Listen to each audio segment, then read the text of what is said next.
Assalamualaikum warahmatullahi wabarakatuh. Warahmatullahi Gus, wabarakatuh. kami butuh atau ingin tahu Nur Muhammad itu apa, ruh itu apa, insan itu apa, Gus? Mohon penjelasannya, Gus. Assalamualaikum warahmatullahi wabarakatuh.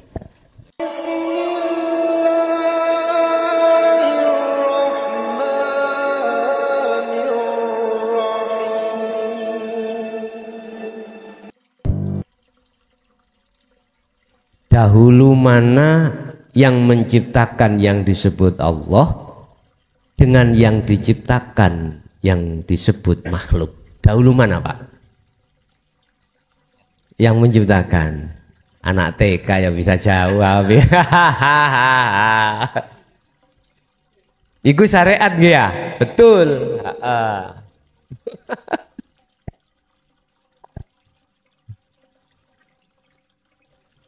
Bapak Ibu hadirin, pertanyaan dari Abah Nahwar sekitar tentang masalah Nur Muhammad dan ruh dan insan itu bagaimana? Gini Pak, tadi sudah dijawab Allah lebih dahulu. Lah gitu dah. Allah adalah sebuah nama. Dan setiap nama pasti ada yang memiliki wujud nama. Di depan saya ada berbagai nama. Ada namanya spidol, gelas, lepek, apa niki? Semangka, dan lain sebagainya. Wujudnya semuanya itu juga beda-beda. Enggak ada yang kembar, enggak, semuanya beda-beda. Intinya di mana ada nama pasti ada yang memiliki nama. Dah. Kita kembali pada Allah. Bismillahi kelawan nyebut asmaning Allah. Asma. Ar-Rahman kang welas asih ing dalem dunya. Ar-Rahim kang welas asih ing dalam akhirat bloko. Ya. Bila mana Allah itu nama, pasti akan timbul satu pertanyaan dalam hati. Siapa ya yang memiliki nama Allah? Yang tadinya dikatakan sebagai perwujud yang pemula. Nah, ngerti nggih? Wujud yang pemula. Akhirnya kita hati greget untuk mencari ilmunya sampai pada pengenalan yang memiliki nama Allah. Akhirnya Allah dawuh lewat surat Al-Baqarah ayat 208 memberikan solusi terhadap orang yang seperti ini. Seperti ini ku ya Allah. Yakin yen Allah iku pangeran jenengan. Yakin yen Allah iku sebagai pencipta, sebagai pendahulu. Lah ngono ta? Tapi orang tahu. Ketemu. Belum pernah bertemu. Akhirnya Allah memberikan penjelasan jawaban ini di dalam surah Al-Baqarah ayat 208. Al-Baqarah itu surat yang kedua, ayatnya 208. Berarti 2208. Di situ dikatakan gini. Wahai orang-orang yang beriman. Yang dipanggil niku orang beriman. Kata niku Allah jenengan wis yakin kalau Allah itu terdahulu. Kalau Allah itu Tuhan. Lah ngoten nggih. Jenengan wis yakin, berarti yang dipanggil itu jenengan. Yang beriman, bukan ya ayyuhal muslimun, bukan ya ayyuhal insan, ya ayyuhan nas, bukan. Mukmin, ya ayyuhalladzina amanu, berarti mereka yang beriman. Mengapa? Disuruh apa? Dipanggil. udkhulu do mlebu sira kabeh sama masuklah kamu sekalian fisilmi di dalam agama Islam kafah dengan sempurna. Jari Gusti Allah ngene. Nanti bahasakan Madura ya. Nanti tak tirukan teng WA ya. Gini bahasane Gusti Allah. Kalau kamu mengenal aku, jangan sebatas nama, kenalilah aku dengan sampai wujud saya. Tolong nanti dibahasakan Madura, ditulis Ustadz ya, dikirimkan saya tak apal ke. Ya. Kalau kamu mengenal aku, jangan cukup kenal nama saja, tetapi kenalilah aku sampai wujud saya. Jadi amanu adalah orang yang sudah percaya kalau Allah itu Tuhannya, tapi belum pernah ketemu Allah. Maksudnya ayat itu tadi supaya kita liqo bertemu Allah yang kita percayai sebagai Tuhan, sebagai pencipta, sebagai wujud awal. Yes. Kalau sudah pengenalan di situ, sudah kenal, sudah bertemu, terus ayat pasti ngene. Wala tattabi'ulan ojo podo manut sira kabeh. Wala tattabi'ulan ojo podo mengikuti kamu sekalian, jangan kau ikuti ajak-ajak bisikan rayuane khutuwati syaiton, rayuane ajak-ajakane nafsu utawa setan dalam dirimu. Sebab apa? Sebab innahu sak temene setan lakum kedue sira kabeh iku aduun mungsuh mubinun yang jelas. Karena nafsu pada dirimu itu mungsuhmu yang jelas.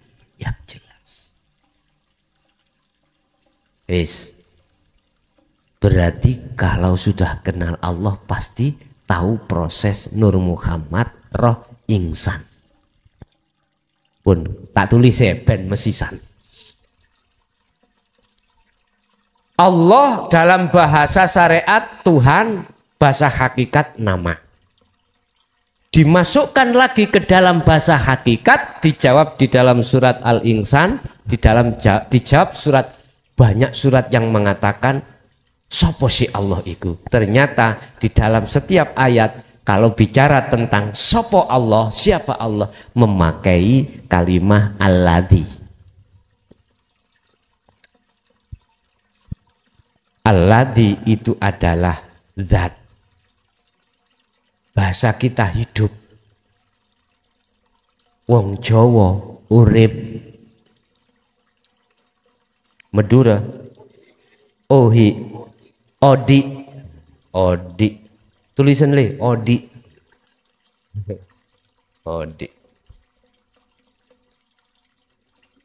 dialah hidup yang menguasai segala aktivitas dalam jasadmu. Apa aktivitas jasad? Rambut bisa tumbuh, mata bisa melihat, telinga mendengar, lesan iki berbicara, hidung menghirup udara, jantung, darah, dan lain sebagainya. Wis beribu-ribu jus-jus yang mengendalikan di situ adalah hidup. Kenali dan bertemulah hidup pada dirimu. Kalau kau akan kenal, kau pasti akan paham apa sih Nur Muhammad, apa sih ruh, apa sih insanul kamil. Yes. Ternyata Bapak Ibu, kalau boleh saya tulis dalam sebuah ilmu atas dasar tesis atau riset, maka umpama alladzi, di dalam alladzi itu ternyata aku ngomong melahirkan ojo dituduh Gusti Allah mana lu ya bayi wong lam yalid walam Yulat kok ngono lho. Engko pemahaman sampean aku mau mengatakan melahirkan. Engko sampean lho Gusti Allah mana? Gusti Allah bayi. Katanya lam yalid walam yulad. Lebih pantasnya itu di bahasa apa, Pak? Ngetokke. Ya, ngetokke. Mengeluarkan. Oke. Yang namanya Nur Muhammad. Apa Nur Muhammad itu? Wiji kang dumadi saklebete gesang. Wiji yang tertanam di dalam hidup. Contoh, ini musim kemarau, Pak. Di depan rumah, di jalan-jalan. Mengapa nggak kelihatan yang namanya rumput itu? Nggak kelihatan toh? Rumput itu nggak kelihatan. Tapi mengapa hujan turun kok rumput jugul? Berarti walaupun musim kemarau di dalam situ ada Nur Muhammad. Ada calon yang nantinya nyata hidup secara fisik. Udah lagi ada telur, ojo telur mateng, telur entah, ayam. Belum jadi ayam. Anda sudah boleh mengatakan itu bukan telur, itu ayam. Pandangan hati sampean. Karena apa?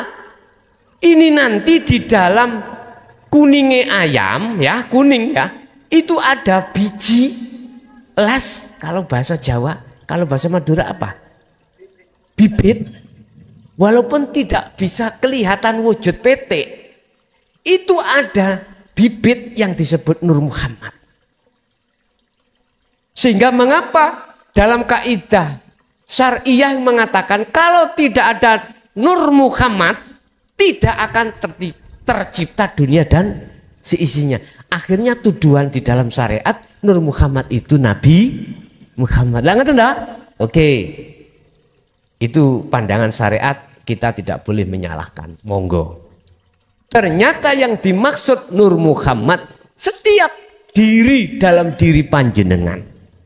Nang bapak sampean kali kula orang tua. Ya. Apa wiji sak lebete di dalam nutfah mani niki lho. Niku kan wonten calon. Beribu-ribu calon. Ini ku Nur Muhammad. Apabila tidak ada Nur Muhammad betul tidak akan terjadi jenengan kali kula niki. Apabila tidak ada Nur Muhammad dalam tanah tadi, kelihatannya musim kemarau nggak ada suket, nggak ada Nur Muhammad di situ, nggak akan tumbuh yang namanya rumput walaupun air hujan tiap hari. Ngapunten, ada di sini yang lama nggak punya anak, ya. Padahal secara syariat kita sudah melakukan semaksimal mungkin lewat arahan dokter, lewat arahan tabib harus begini-begini. Kuncinya di dalam nutfah dirimu ada Nur Muhammad enggak? Kalau di dalam syariat kan gini kedokteran cara kitab. Di dalam diri wanita sebelum alam rahim itu ada penghalang dua, selaput dua. Pertama selaput, kalau bahasa kita buntu daging dengan buntu balung. Selaput yang ada kaitannya dengan balung, selaput ada kaitannya dengan daging. Kedua selaput ini manakala tidak tebal itu apa? Jebol, bahasa akal, belum bisa Nur Muhammad sampai tembus ke rahim bertemu sel telur. Berarti nggak bisa jadi anak. Akal bicara. Terus bunyi? Ada yang dibuka, leres. Jadi harus coro akal itu harus selaput itu harus bedah. Makanya mengapa ngapunten Bu nggih? Nggone wong lanang iku mboten gepak tapi agak lancip. Nah gitu toh. Agak lancip. Karena tujuannya Allah untuk bisa membedah selaput tadi. Bahasa kedokteran keperawanan. Keperawanan itu ada dua. Ada yang kaitannya dengan daging dan dengan balung. Pun. Nah, Nur Muhammad di dalam nutfah itulah yang kami sebut sebagai nanti calon fisik panjenengan kalih kula. Sudah benar di dalam kaidah syariah mengatakan bila mana tidak ada Nur Muhammad maka dunia seisinya tidak akan tercipta. Tatkala telur tadi tidak ada benih bijinya tidak akan jadi ayam. Dinggremi, apa dinggremi di sini? Dingremi walaupun 10 tahun tetap nggak jadi ayam. Karena nggak ada. Makanya nek zamane mbok kula biyen, nek ajenge nek mau nggremno ndok niku disotir, Pak. Kalau nggak ada lasnya, didadar, digoreng, itu dulu itu. Lah, kok bisa ya padha ndok-ndoke? Berarti ketika jago laki itu wedokane iku Nur Muhammadin mboten enten. Nah, pun. Terus di dalam Nur Muhammad ngapunten, iki mesisan ben tahu prosesnya. Di sini tersimpanlah di dalam namanya ruh. Nutfah, wiji yang di dalam nutfah itulah nanti yang akan ditanya Allah. Yang pertanyaannya itu jenengan kalih kula kita menjawab qalu bala syahidna. Alastu heta, bukankah saya birabbikum Tuhanmu?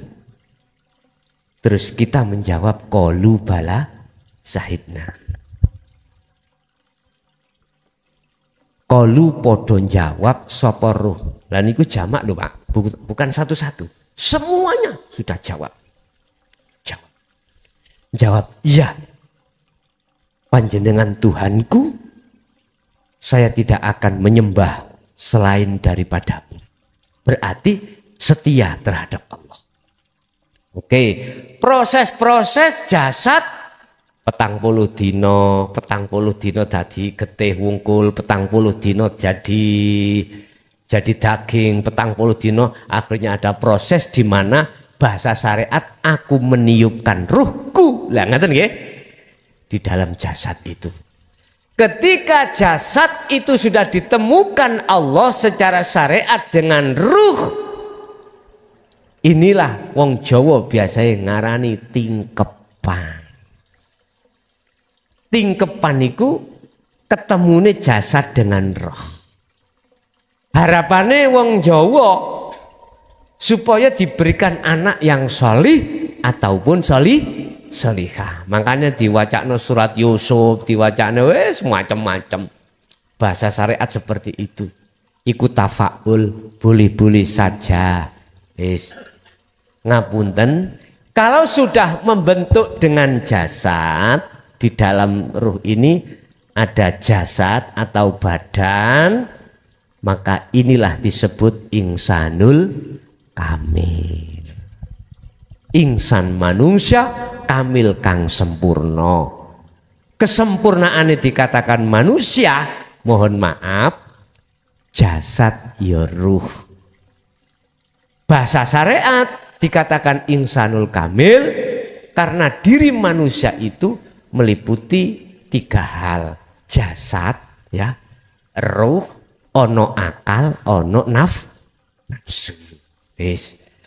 Bila mana yang menguat sing menang iku akale, dia lebih baik derajatnya daripada malaikat. Bila mana dia itu lebih kuat nafsune, maka lebih jelek daripada hayawan. Ulaika kal an'am balhum adol teng mriku. Wis. Terus pertanyaane, aran mulai dari Nur Muhammad, aran sampai ruh, aran insanul kamil, ini proses inna lillahi. Nah. Terus sirroh dituntut untuk proses wa inna ilaihi rajiun. Wa inna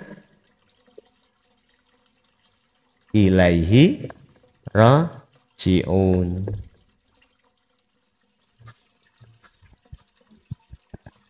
Innalillahi sangka urip ya parane terus ganti nama Nur Muhammad, ganti nama Roh, ganti nama apa jenenge Ihsanul Kamil. Iki aran-aran lho nggih.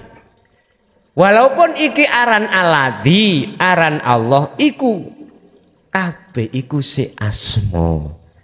Nek asma iku kelebu makhluk. Berarti asma Allah iku jenengan lho sing jawab. Karena masih asma makhluk. Lah sekarang ilang ono kemakhlukane jikalau Anda ingin bisa kembali kepada sing ka ono namane iki. Yang dinamai hidup. Lah kita dibimbing Allah lewat ajaran kota bayana rusdu minal ghoi, yaitu ajaran yang membebaskan dari pengaruh nafsu supaya bisa sampai pada Allah. Sebab gini Pak, ketika jenengan kita melakukan proses wa inna ilahi rojiun, nafsu iki oleh Allah dikasih izin untuk gandoli. Ngerti gandoli ya? Menghalang-halangi kita lewat apa? Membikin kesenangan dunia itu sebagai tipu daya. Akhirnya banyak yang ketipu. Urusan dunia ada yang mengatakan galanya. Yes. Padahal Allah sudah mengatakan ad-dunya mataul gurur bojo. Letak bujuk ana endi? Ketemu nek sampean wis ngerti ajarane iki dan mlaku baru ketemu. Nek iki dereng ketemu, ya mboten saged. Nemokno sahwatu dunya iku bujuk mboten saged. Oh iya penting derek. Ngombe penting, kesenangan dunia penting. Disinilah. Nek sampean sudah tahu mana yang lebih penting daripada yang penting, maka sampean akan mengerti, oh iya. Ad-dunya iku mataul guru, satu kesenangan dunia yang menipu. Di situ nanti. Niki kalau sudah melakukan ajaran ini untuk ke Allah. Jadi ketika sudah terbentuk namanya Ihsanul Kamil, sampai dituntut untuk melepaskan makhluk. Akhirnya munggah sampai niki nang roh. Ngilangno jenenge roh, ngilangno jenenge Nur Muhammad, ngilangno jenenge Alladzi utawa Allah. Itulah proses nafi isbat dalam kalimat tauhid. Nafikanlah isinya la ilaha di hatimu, kemudian tetapkanlah, isbatkanlah Allah di dalam dirimu. Iku maksudnya teng mriku. Wong Jawa penak sangkan paraning dumadi. Jelas Pak nggih? Jadi kedudukannya Nur Muhammad ambek roh ambek Ihsan ambek Alladzi iku mung ganti nama. Inilah yang menjawab Allah awal, Allah yo akhir. Iki nek wis tetok kene baru saged genah. Nggih. Nek dereng dugi mriki dereng saged genah Allah awal Allah akhir iku sing bagaimana? Jelas Pak nggih? Nggih ngapunten pun disalahkan dulu jenengan bermursid berguru terhadap mursid yang disampaikan secara isyarah pun disalahno nggih. Karena memang zaman Pak ya. Karena zaman lebih berhati-hatinya beliau-beliaunya dan jenengan kali kula ben ngerti soro. Nek ngene iki lak gak soro blas ah. Gak soro blas. Allah sampun memberikan kelonggaran. Nek iki wis dilonggarno Allah, dimudahno Allah kok ya. Wa aksaruhum la yu'minun wis naudzubillah. Memang Pak, nek zaman iku wis akhir, ya wis ngeten iki pun. Buat ngeten iki, zaman wis akhir ngeten iki. Cara ibarat dunya wis arepe kukut apa maneh. Paham ya? Nggih. Mungkin ada lagi? Kami persilahkan. Assalamualaikum warahmatullahi wabarakatuh. Saya ingin mengutarakan hadis Nabi, man taraka wahdatan minhunna fa huwa bihaqqi kafirun. Siapa orang yang tidak mengerjakan salah satu dasar yang tiga, kafir. Terus pertanyaannya, ahbirni al-Islam, ahbirni al-iman, ahbirni al-ihsan. Itu Kanjeng Nabi ditamui malaikat Jibril. Pertanyaannya dari malaikat Jibril.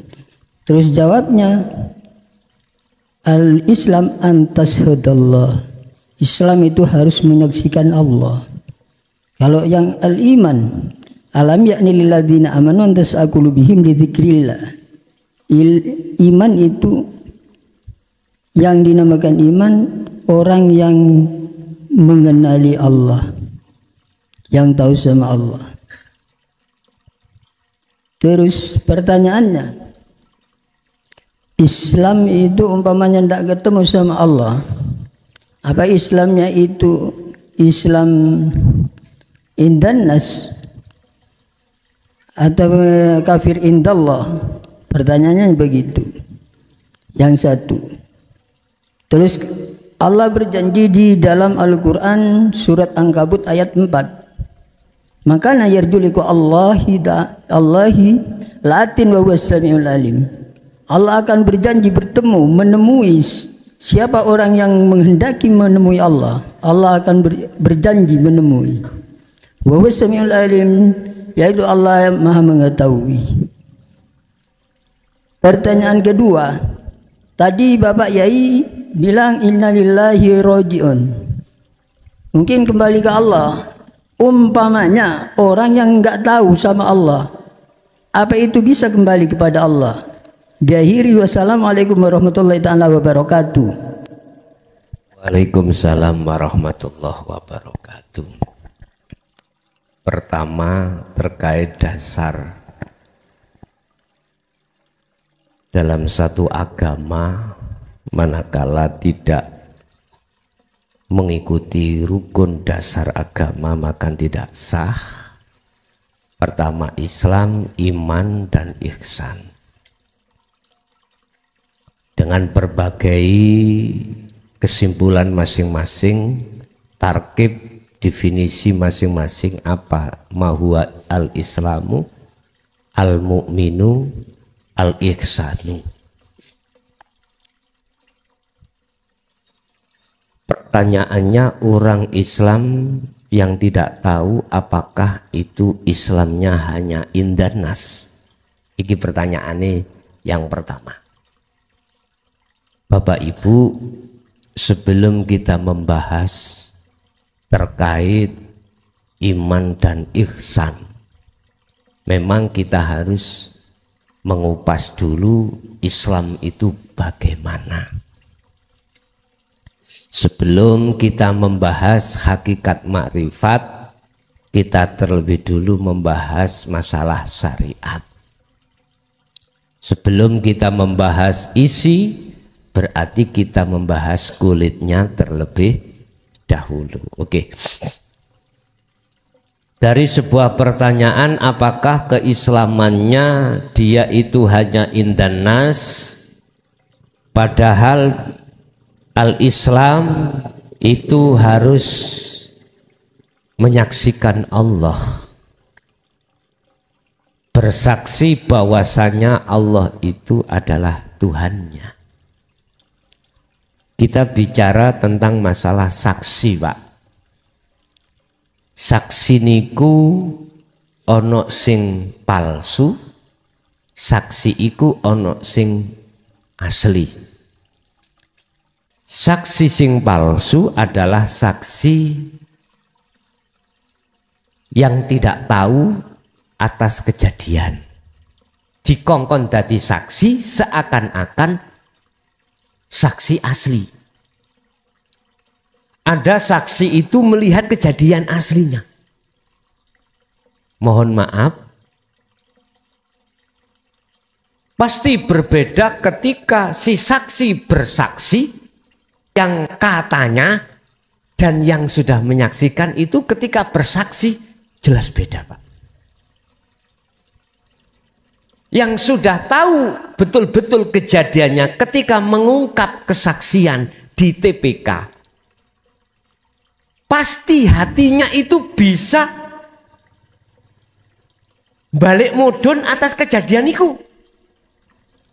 Oh, dek waktu ngene, hatinya bisa menggambarkan. Tapi mereka yang bersaksi atas dasar katanya belum tahu betul-betul yang disaksikan. Ketika bersaksi mengatakan itu tidak seluas hatinya seperti yang pertama tadi. Makanya di dalam persidangan niku ada saksi yang abal-abal, sehingga bisa meringankan hukuman, bahkan juga membebaskan. Saya mengalami satu kali, tapi kula mboten duduno kejadiane, mungkin gak enak. Ada kejadian seseorang merusak fasilitas umum. Ada. Lah terus orang ini dituduh dia melakukan, tersangka, dijadikan tersangka, Pak. Padahal memang dia melakukan. Berhubung dia punya saksi, yang saksi itu mengetahui, iki saksi palsu loh, Pak. Wis didesain ngaten lho. Si pelaku itu tidak di tempat. Saksiku mengatakan di tempat lain jam segini saya ketemu dia ngobrol gini-gini. Padahal iki bojo. Dikongkon dadi saksi tapi bojo. Loh itu loh bisa untuk meringankan hukuman, bahkan bebas, Pak niku. Waktu niku bebas. Padahal dia juga ikut melakukan perusakan. Duka pasal pinten? Pasal perusakan niku. 170 nggih. 170 perusakan. Lah. Niki saksi palsu. Saksi palsu bisa meringankan bahkan membebaskan. Tadi dikatakan tarkib divini Islam harus bersaksi melihat Allah. Pertanyaannya, dia sebagai saksi iku palsu apa enggak? Kalau dia tidak palsu alias bisa menyaksikan sendiri, maka imannya itu, Islamnya dia itu sudah Islaman. Imannya tidak hanya duduk di nurul iman, tapi di hakul iman. Islam tadi yang beriman bahwasanya Allah, Islam yang palsu tadi beriman bahwasanya Allah itu adalah Tuhannya, tetapi beliau belum bertemu terhadapnya, itu disebut nurul iman. Nurul iman. Nur cahaya, muncul keimanan bahwasanya Allah itu Tuhan nih, yakin. Tapi belum bertemu. Iki cara saksi palsu. Bukti ini iya karena butuh wa iya karena stain waktu sholat sing disaksekno atiku duduk sak temene Allah, tapi kadang pasar, kadang sawah, kadang opo wae urusan sak liyane Gusti. Iku pasti gak bisa kita mengelak. Karena memang belum melihat Allah, belum makrifat pada Allah. Iki disebut nurul iman. Wis. Cara iman iku mang sik nurul iman. Lah iman iki dikembangno ning hakul iman, yaiku iman yang sudah membuktikan siapa sebetulnya Allah itu. Cara saksi sing koyok ngene mboten abal-abal, bukan abal-abal, bukan palsu. Asli tahu siapa sebetulnya Allah. Itulah akhirnya disebut ihsan. Pertanyaan, kembali kepada pertanyaan, apakah Islam yang belum sampai pada Allah itu indanas? Tak jawab iya. Mengapa di mata manusia dikatakan Islam? Karena telah patuh dengan hukum-hukum Islam. Wai sholat ya sholat, wai zakat ya zakat, wai poso ya poso, waktunya puasa puasa, larangan ditinggal, perintah dijalankan. Lah ini akhirnya kita mungguh di depan manusia disebut orang yang soleh. Ngoten nggih? Orang yang soleh. Jadi Islamnya di mata manusia, di mata Allah yang sebetulnya belum, karena dia belum sampai pada ihsan. Ngapunten kang kathah, barangkali ada ketidaksamaan, perbedaan dalam keimanan ini, nggih mohon maaf ya. Itu menurut pandangan hakikat seperti itu. Kalau menurut pandangan syariat, ya tidak seperti itu, Pak. Ya Islam, ya munggu Allah. Oh bendino ya sholat, patuh dengan ajaran syariat. Udah, gak usah gegeran, ya tak? Besok ae, sapa sing genah, sapa sing bener di mata Allah itu siapa? Sebab manusia tidak berhak memberikan satu hukum, memutuskan satu perbuatan itu benar atau salah kecuali Gusti Allah. Udah satu. Nomor dua, masalah apa Mang? Yang nomor dua. Masalah innalillahi wa inna ilaihi raji'un. Kalau tidak tahu sama Allah, apa benar itu pulang ke Allah, ke rahmatullah? Oh gitu ya. Apa bisa dia kembali pada Allah? Bisa. Kalau yang tadi itu, kalau yang tadi orang yang tidak bersyahadat, artinya ndak menyaksikan, sungguh-sungguh menyaksikan. Berarti itu kafir indallah, Islam indan nasib. Betul. Ya. Betul. Apakah dia bisa kembali kepada Allah, menjalankan wa inna ilaihi raji'un? Mungkin lebih patuhnya, lebih efisiensinya ini saya jawab dalam surah, kalau nggak salah itu Al-Imran insyaallah, yang isinya gini: barang siapa saat di dunia mata hatinya buta pada Allah, dia meninggal, maka di akhirat pun dia juga buta. Wa adallu sabila man kana fi hadhi a'ma wa huwa fil akhirati a'ma wa adallu sabila. Apakah orang ini akan bisa kembali pada rahmat Allah di sisi Allah? Padahal orang ini, maksudnya orang ini adalah ruh loh Pak ya, itu masih buta pada Allah. Jawaban saya secara isyarah itu gini, apa mungkin ya kita nanti akan bisa sampai ke rumah, berjalan ke rumah, kita dalam keadaan buta? Nanti ayo dijawab. Kita sama-sama pulang dalam keadaan mata terpejam. Atau ditutupi opo gitu. Coba kita akan pulang sendiri-sendiri, kira-kira nyampe rumah ndak? Dicoba mawon. Nyampe apa ndak ya nanti ya? Nggak nyampe ya? Nggak nyampe. Mungkin itu sebuah jawaban tadi sing jelas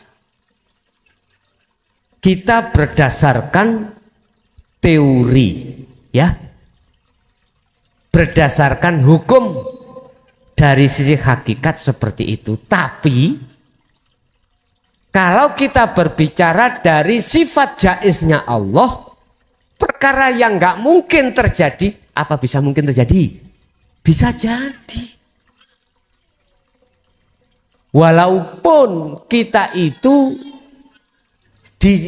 dihukumi tidak akan pernah bisa sampai pada Allah, wa adallu sabila, dan jalannya lebih sesat, hukum mayoritas seperti itu. Tapi bila mana Allah lewat sifat jaiznya menghendaki orang ini bisa sampai ke Allah, juga bisa. Terus apa yang menyebabkan sifat jaiz Allah turun?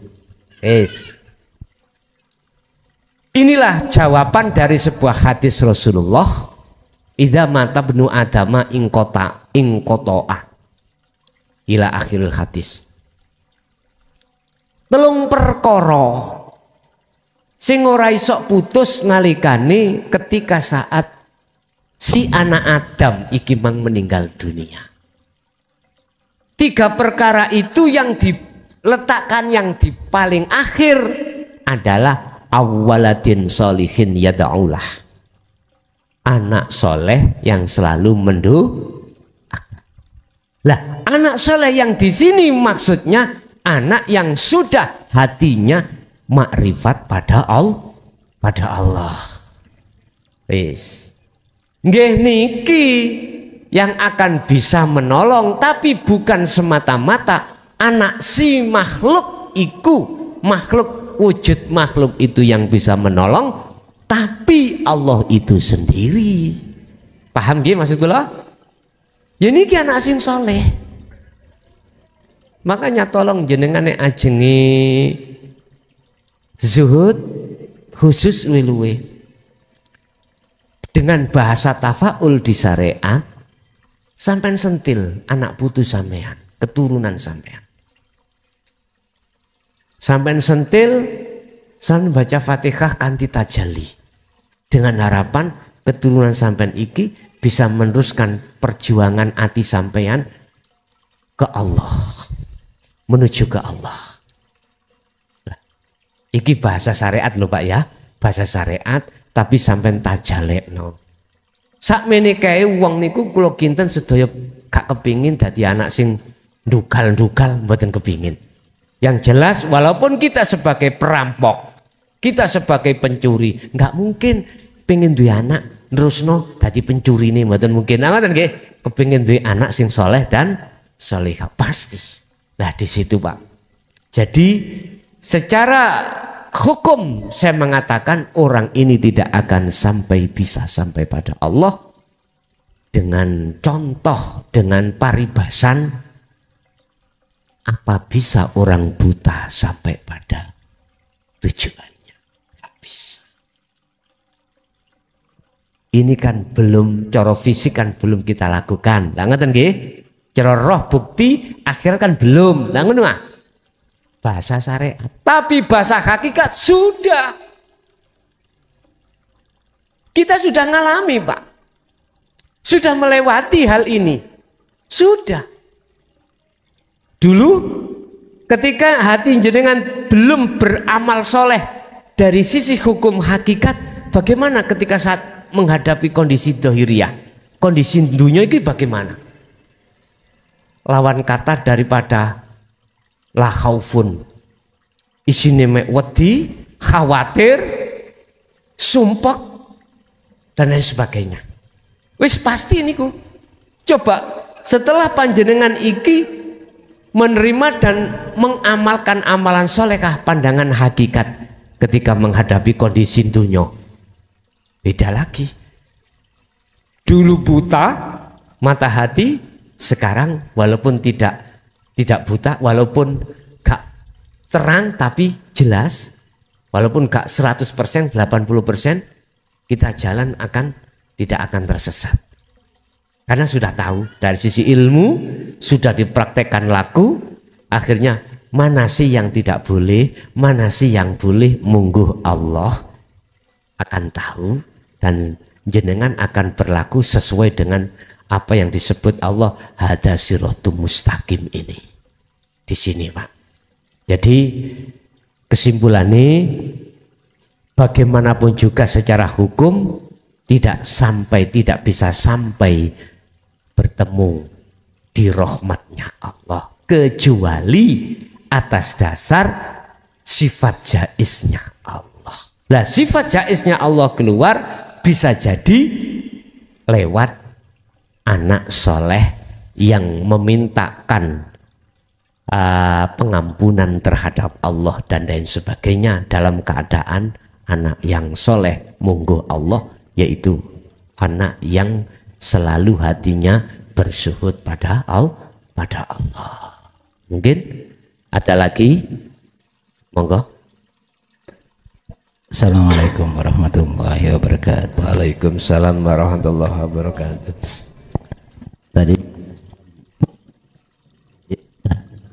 Tadi dijelaskan inna lillahi wa inna ilaihi raji'un, juga dijelaskan barang siapa yang buta di dunia maka kelak lebih-lebih kelak akan buta.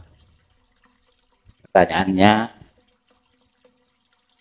apakah bisa jasad atau mata ini melihat kepada Allah seperti yang diterangkan ketika Isra-nya Rasulullah jisman wa ruhan? Pertanyaannya, apakah bisa mata ini melihat kepada Allah? Kalau berjawab bisa, bagaimana dengan ayat Al-Quran la tudrikul absar wa huwa yudrikul absar wa huwa latiful khabir? Gitu. Jadi mohon dijelaskan apakah bisa jasad ini atau melihat bertemu dengan jasad yang lain. Terima kasih. Assalamualaikum warahmatullahi wabarakatuh. Waalaikumsalam warahmatullahi wabarakatuh. Mata itu terbagi menjadi dua. Mata jasad yang disebut ainul basariyah. Yang kedua mata hati yang disebut ainul basiroh. Pertanyaannya, apakah ainul basariyah itu bisa melihat wujudnya Allah? Gitu Pak G. Dari dasar innalillahi wa inna ilaihi raji'un. Raji'un bertemu Allah. Gini Pak, Allah sengaja menciptakan dua mata tadi yang fungsinya berbeda-beda. Ainul basariyah, mata jasad, itu dipergunakan untuk melihat makhluk.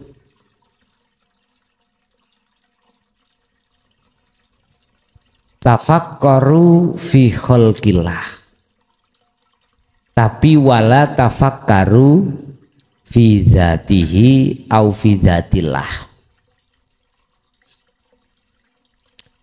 Jadikanlah mikir akalmu terhadap ciptaan Allah, tapi janganlah kau pikir bagaimana zatnya Allah. Lewat pertanyaan apakah ainul basariyah, mata zahir ini untuk dipergunakan melihat Allah, saya jawab, mata zahir itu untuk memasukkan mata zahir yang disebut ainul basariyah itu sebagai awal langkah untuk memasukkan dan mengaktifkan ainul basiroh terhadap Allah. Saya ulangi, ainul basariyah, mata zahir, ikut dipergunakan untuk melihat makhluk sebagai awal mengkode terhadap ainul basiroh Mata hati untuk melihat Allah. Ibarat ainul basariyah itu sebagai setat awal tumpaan kendaraan ainul basiroh untuk bertemu Allah. Contoh, kalau mata saya itu melek, bisa melihat daun bergoyang, ya, daun bergoyang. Mata hati akan bisa melihat sebenarnya yang berperan, yaitu Allah. Berarti mata dohir iki kanggo ndelok, kanggo ningali melihat kefisikan yang bergoyang. Sehingga ada hukum sebab akibat, goyangnya sebab digoyang angin. Nggih? Udah. Lah, mata fisik ini untuk merespon mata hati, untuk meningkatkan melihat yang berperan sesungguhnya. Siapa di dalam angin itu? Allah. Jadi kesimpulannya, mata dohir itu tidak bisa melihat wujudnya Allah.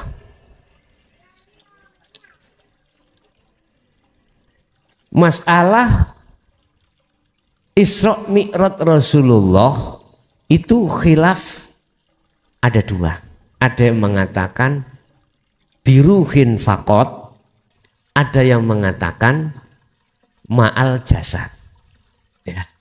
Sak jasate, sak roe iku mi'raj. Ada tafsir sebagian juga mengatakan hanya ruhnya saja. Iki khilaf loh Pak ya. Khilaf. Terus kita memakai khilaf yang mana? Nggih pedoman sing ndi? Sebab teng mriku ana khilaf ini. Khilaf luru.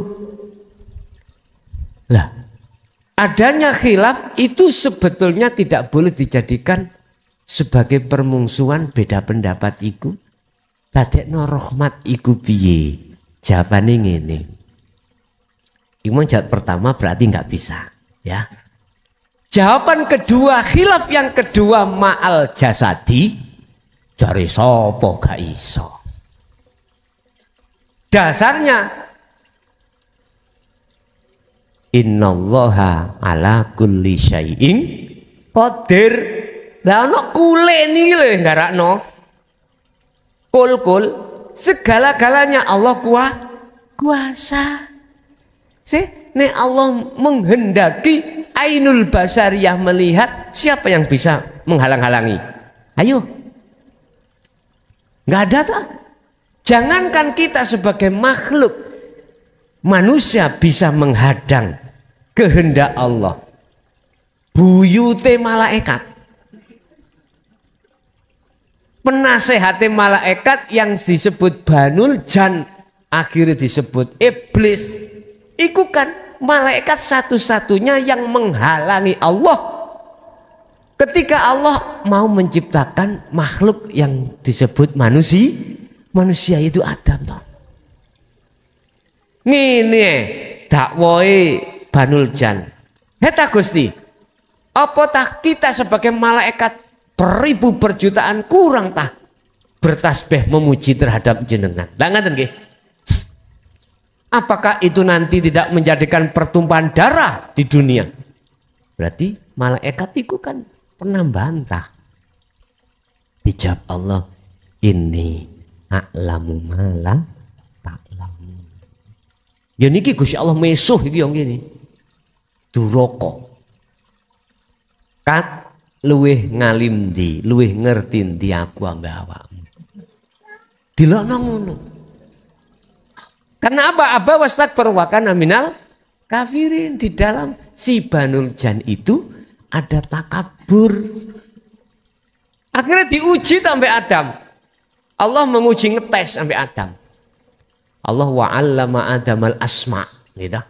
Adam diajari Allah lewat jeneng-jeneng. Misalnya ngarep iku ana rokok. Malaikat dhisik, apa katiku? Kowah-kowah gak iso jawab. Jare awakmu luwih ngalim. Lah kok gak iso jawab? Adam. Sebab wis diajari Allah rokok. Tujuannya apa? Malaikat gak iso jawab. Mergae gak ngerti padahal dia ngaku-ngaku alim. Lah Adam ngerti, nggih dirokok Gusti. Liyane nggih rokokan. Lah ngoten saya. Lah karena iso ijab iku Adam iku wa allama. Diajari Allah. Tapi di dalam diri Adam nek hakikate sing alim iku Allah. Dudu Adami. Tapi di dalam Banul Jan merasa dirinya yang alim, berarti kelambine Gusti Allah, bajunya Gusti Allah digawe malaikat. Iki akhirnya ana dawuh aba wastakbar wa kana minal kafirin. Cekake ngomong, kita manusia nek merasa alim berarti koncone Banul Jan.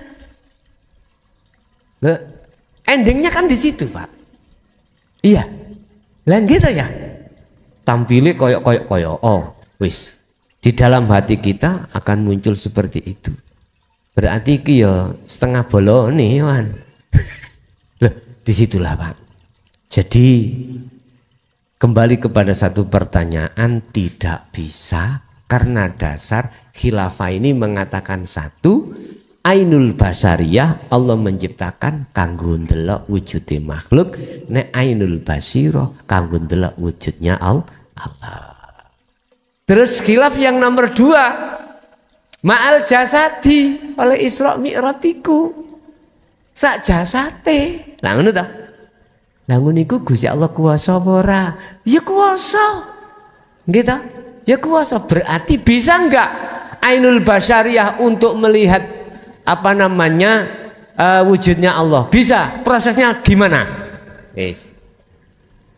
Tak omong saiki sing ngomong sak jasate. Lah ngoten nggih. Ngeten, Pak. Dhisik endi? Apa bedane antarane pitik ambek endok? Pitik iku sangka endok, ana endok ya teko pitik. Wis paham maksudnya sampean? Ya wis paham ya wis kata terus ngoten lho. Wis paham kok ya apa? Sekarang ayam dari apa? Dari itik. Ayam dari telur. Lah adanya telur dari ayam. Lah bulet ya Pak ya? Sekarang mek gini tok. Bagaimana la farqa bainahuma? Tidak ada bedanya antara telur dengan ayam. Ya apa bagaimana caranya ainul basyariyah dengan ainul basirah la farqa bainahuma? Gak ada bedanya. Hanya satu jawabannya, Anda harus masuk di ahad atau di musyahadah. Titik tulis. Nek titik gak ono terus lho Pak. Nek koma ono terus.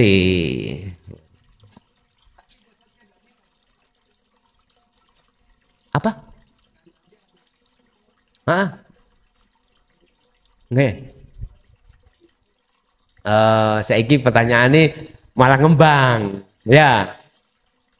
Jasad tok opo iso? Lah ngono ya, betul ya. Oke.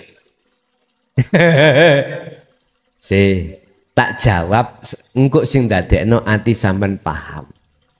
Nyun sewu, nggih ya, nyun sewu. Bila mana dalam diri telur itu tidak ada Nur Muhammad, ya. Bisa jadi ayam.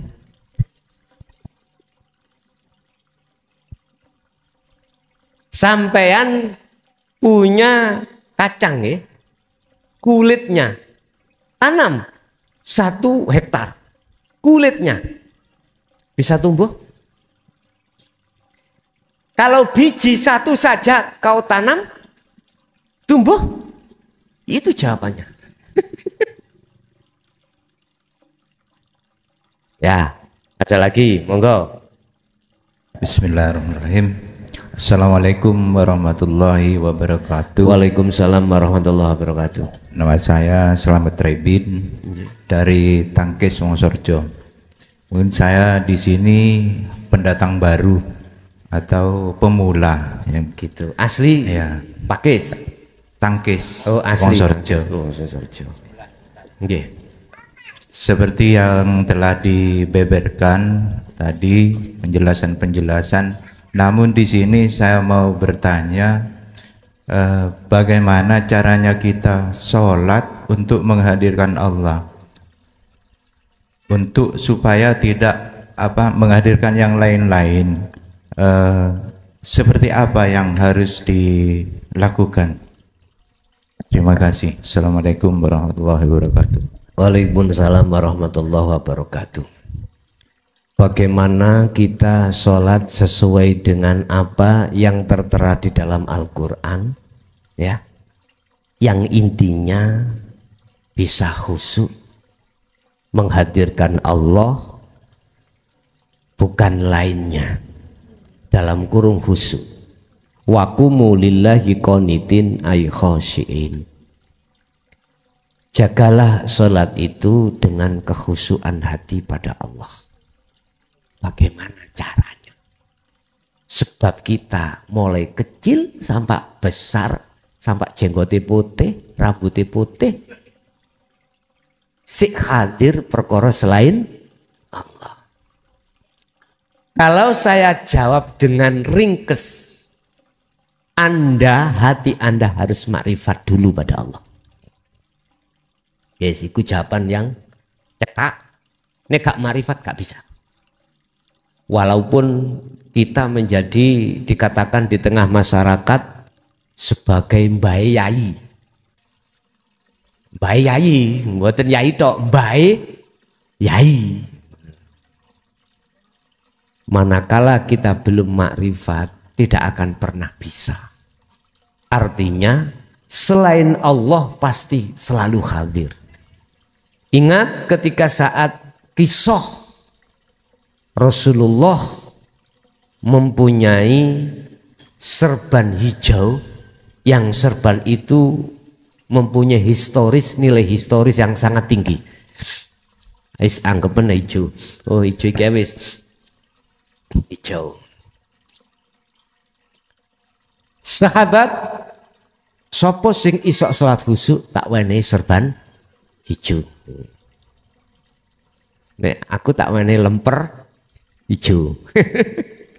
Lah, semuanya ternyata tidak bisa kecuali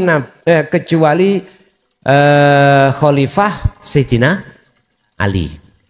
Itu pun ketika mau salam kelingan ingat serban hijau.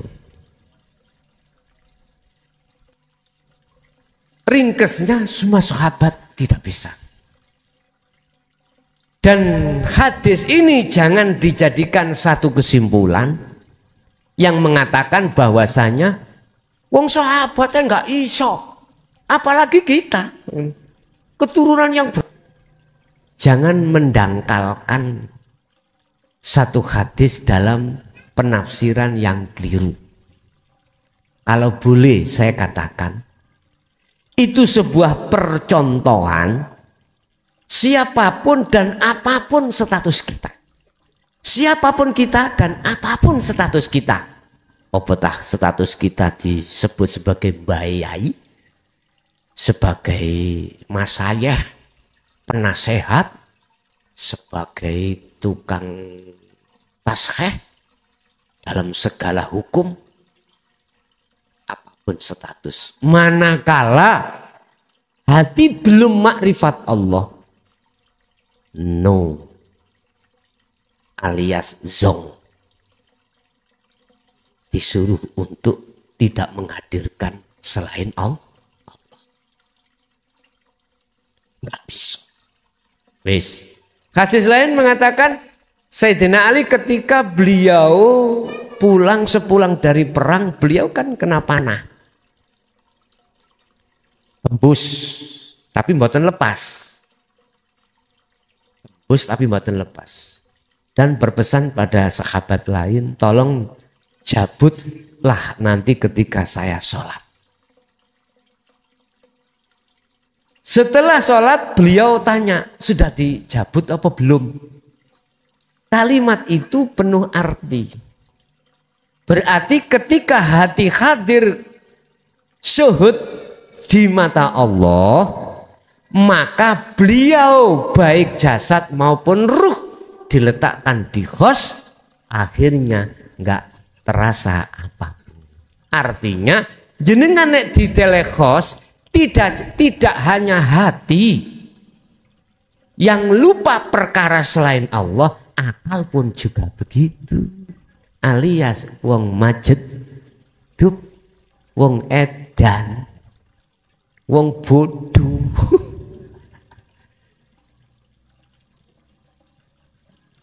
Berarti siapapun panjenengan, kesimpulan hadis awal, kalau tidak makrifat nang Allah, tidak memegang pelajaran ajaran dinul haq dan makrifat Allah, ora iso.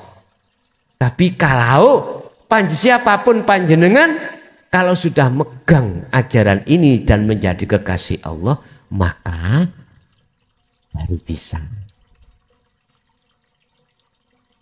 Niku jawabannya Pak. Tapi prosesnya kuatah loh niku nggih. Satu, sampai harus punya mursyid. Maksud guru akhirat. Nomor dua, sampai harus ngelibet biar mendapat pengajaran-pengajarannya. Tiga, sampai nanti akan diperintahkan untuk uzlah. Empat, sampai pasti akan diperintahkan untuk istiqomah. Nah, nek Jaya Baru cukup lewat YouTube. Di situ kan ada nomor saya. Nah, itu untuk komunikasi bagi mereka yang masih jauh, nggak bisa datang. Lewat komunikasi WA saged. Makanya sing sering nek gak paham lekas dan cepet tangklet. Cepet tanya. Penak media niki masih ada, nggih saged dijangkau. Lah itu kanggo menolak kaidah yang mengatakan siapa yang belajar di YouTube padha ambek gurune setan.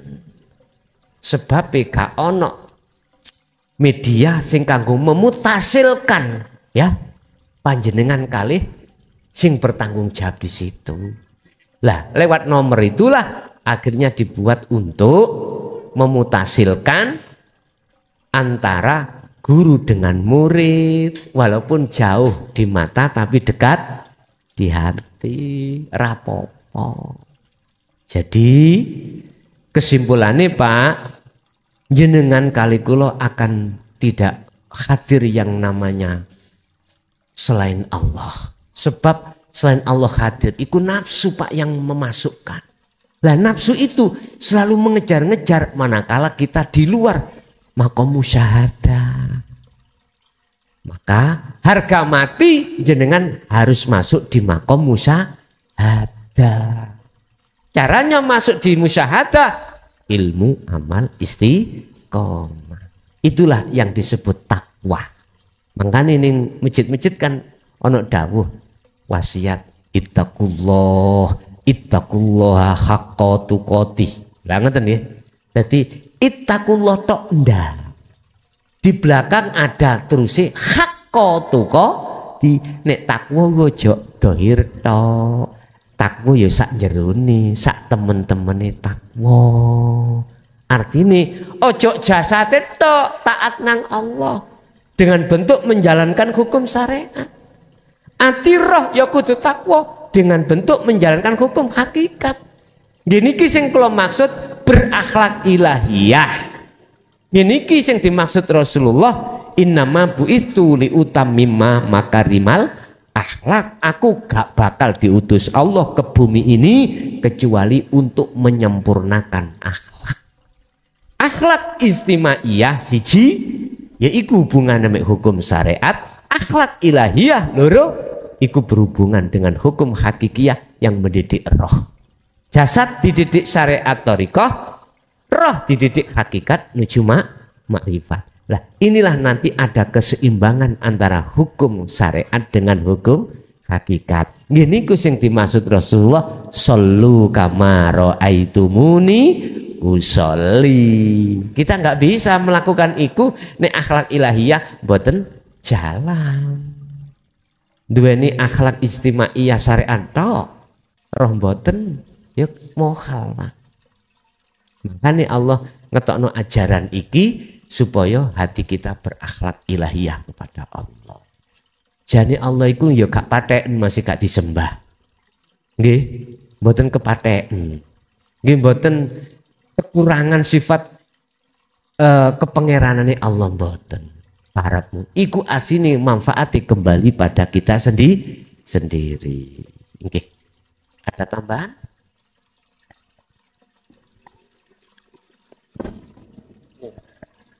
Sepunten ya. Nggih.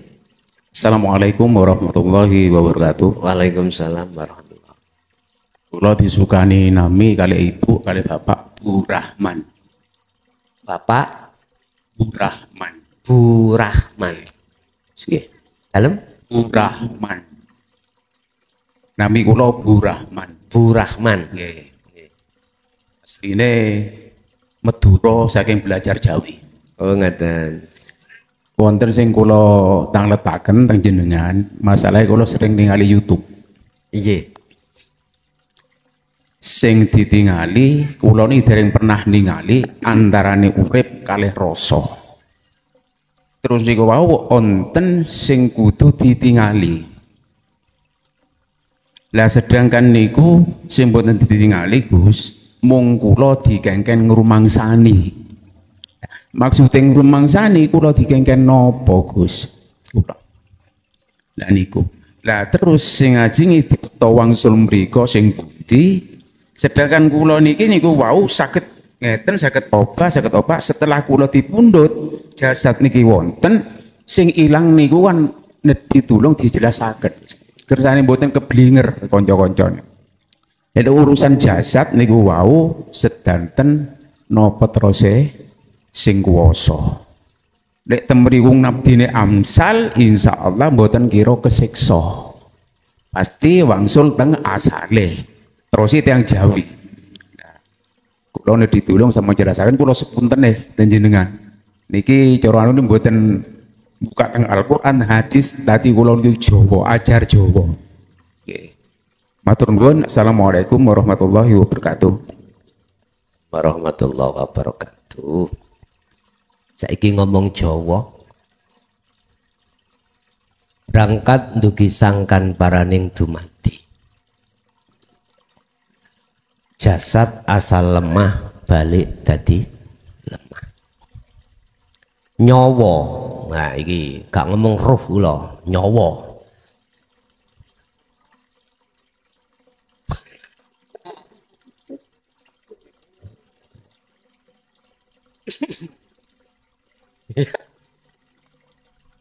Ya nanti saya terjemahkan bahasa Indonesia ya. Nyawa asale urip balik menyang urip.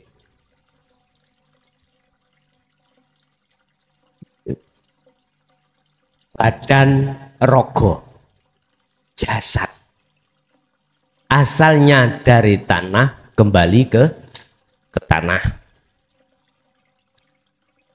Roh jiwa asalnya dari hidup kembali ke hidup. Hubungan antara hidup itu apa? Saya ulangi, hubungan antara hidup dengan siti tanah itu apa? Inilah Bapak Ibu keseimbangan antara hukum syariat dan hakikat yang masuk di dalam Rabbana atina fid dunya hasanah wa fil akhirati hasanah. Badan atau nyawa atau ruh bila mana bisa kembali kepadanya maka tidak tersiksa. Terus bagaimana caranya kita bisa kembali supaya masuk di dalam rahmat pengampunan Sang Yang Dumadi Ya. Sang Yang Dumadi. Sang Yang Tunggal. Sang Yang Maha Kuasa. Di situ memang prosesnya agak rumit bila mana dianggap rumit, dan itu akan jadi mudah bila mana tahu prosesnya. Tahu prosesnya. Ketika rasa itu apa toh? Rasa itu adalah iman, Pak. Ketika muncul rasa di dalam diri seorang manusia itu ada sebab. Ada sebab akibat yang memunculkan rasa. Aku ngerasa iki lewat bau. Aku ngerasa iki ngelewat telinga. Lewat bau, siang jam 11 ada orang tetangga kita menggoreng ikan asin. Lewat bau. Akhirnya mambu, akhirnya ning ati muncul rasa, bedek. Jelas itu ikan teri. Ya. Gak mungkin rasa muncul bertolak belakang dengan bau tadi. Lah bau kentut, siapa goreng iwak asin nih, iwak teri? Gak mungkin ya. Jadi rasa tadi saya katakan sebagai keimanan. Iman akan muncul dalam ruh, rasa akan muncul dalam ruh. Itu disebabkan dua perkara. Satu, iki kan rasa terhadap hidup toh ya, maksudnya gak rasa asin, yo asin dah. Itu kan tadi logikanya gitu aja gitu. Satu adalah utusan Allah, sang pembawa berita. Beritai tentang apa? Lah, dua akan membawa satu berita. Jadi subjeknya ada, orangnya yang membawa berita, yang kedua adalah beritanya. Berita tentang apa? Berita tentang kebenaran bahwasanya hidup itu adalah Allah. Hidup itu adalah Allah. Akhirnya di dalam hati muncul rasa keyakinan bahwasanya hidup itu Allah. Tidak mungkin kita itu meyakini bahwasanya hidup pada diri kita itu Allah. Ujuk-ujuk seperti itu sebelumnya tidak ada dua faktor. Dikembalikan pada kita. Selama kita belum diletakkan Allah mengenal memahami ajaran ini, pasti kita akan mengatakan hidup pada diriku karena dihidupi Allah. Berarti ada dua hidup. Iya dah. Kita hidup itu dihidupi Allah. Sebab kita kalau tidak dihidupi Allah, kita tidak hidup. Berarti sifat hidup hayat Allah kita rampas.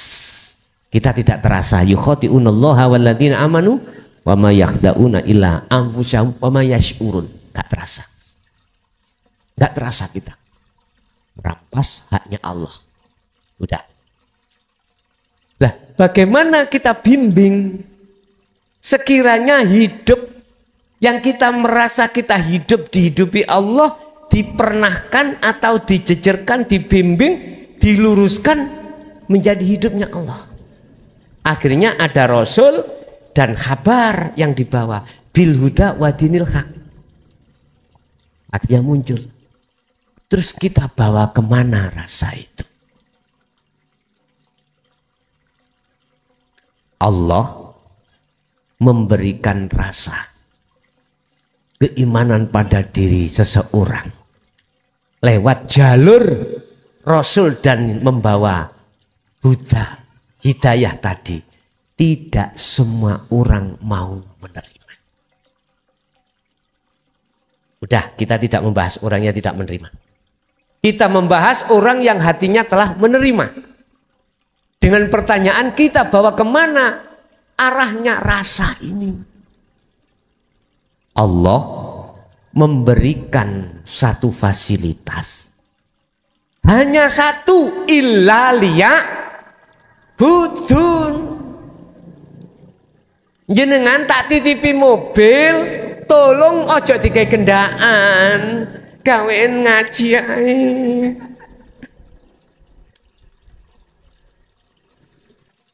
Umpami kula damel gendaan salah mboten?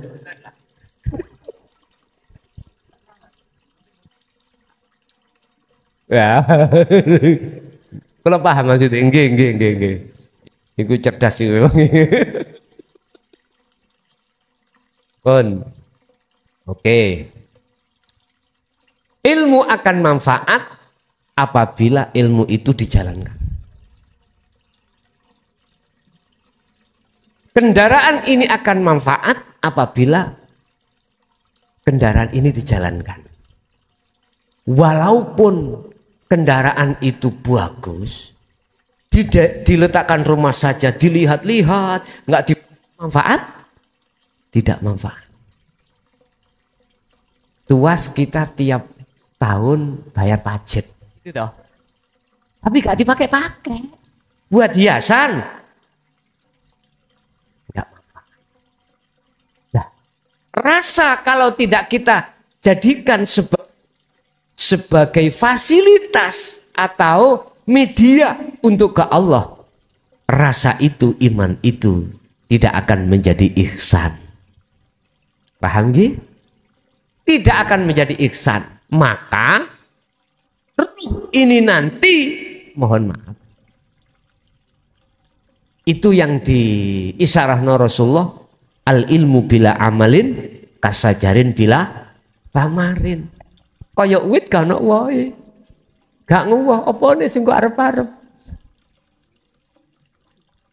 Jadi roh iku ngene iki maksudnya, roh yang tersesat atau roh dalam kegelapan itu di situ.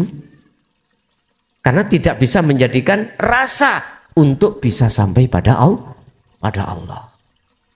Nah, ketika saat rasa dijadikan sebagai media untuk bertemu Allah, rasa itu kemana? Sekali lagi saya katakan, kalau rasa itu sebagai modal awal, sebagai fasilitas untuk bertemu Allah, si ruh ini, jangankan rasa, ruh pun harus terbebaskan dari belenggu nafsu yang mendoktrin selalu muncul keakuan. Angkoro, betul, angkoro. Dalam harus kuncinya harus khudur, betul, kuncinya harus khudur. Nanti kan akhirnya harus khudur. Makanya ini diceritakan ketika saat beliau mi'raj, yang namanya buruk, meleburok itu ya, itu terbawa. Malaikat juga tidak dibawa, parkir semuanya. Aran Muhammad juga tidak ada. Mana diceritakan ketika sudah di Sidratul Muntaha, di situ dijelaskan dengan sejelas-jelasnya antara Muhammad dengan Allah itu komunikasi. Hukum syariat terbatas, Pak. Hukum syariat terbatas.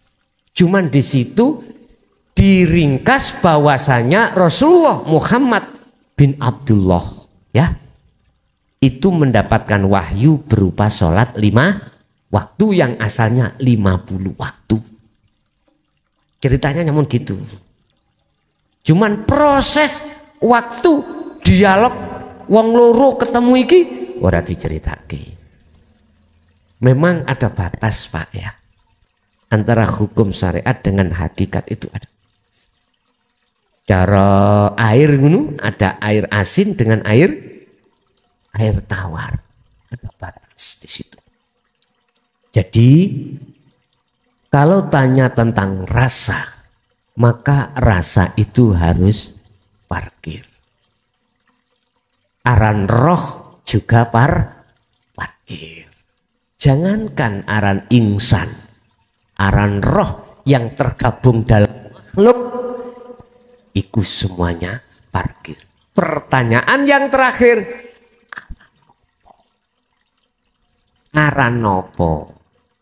Nek cara Quran jawab laisa lahu kamislihi sayun. Saiki sampean takei tak wenehi pertanyaan nanti jawaban nek arepe turu. Sampean jawab tatkalanya mau tidur diangen-angen. Aran apa ya antara tangan saya dengan tangan kiri saya tengah ada apa? Wis aran ono dhewe ya kok ya. Udah mau tidur sampean angen-angen. Sopo yo antara ini ku siapa? Aran apa ini? Atau di dalam sampean perputaran darah aran opo di situ? Aku gak njaluk aran urip lu ya. Aku gak njaluk aran Allah. Wis aran opo? Terus wujudnya bagaimana? Wis sampe jawab dhewe kok. Nek ate turun. Nek wis oleh jawabane sampean WA kula, ya.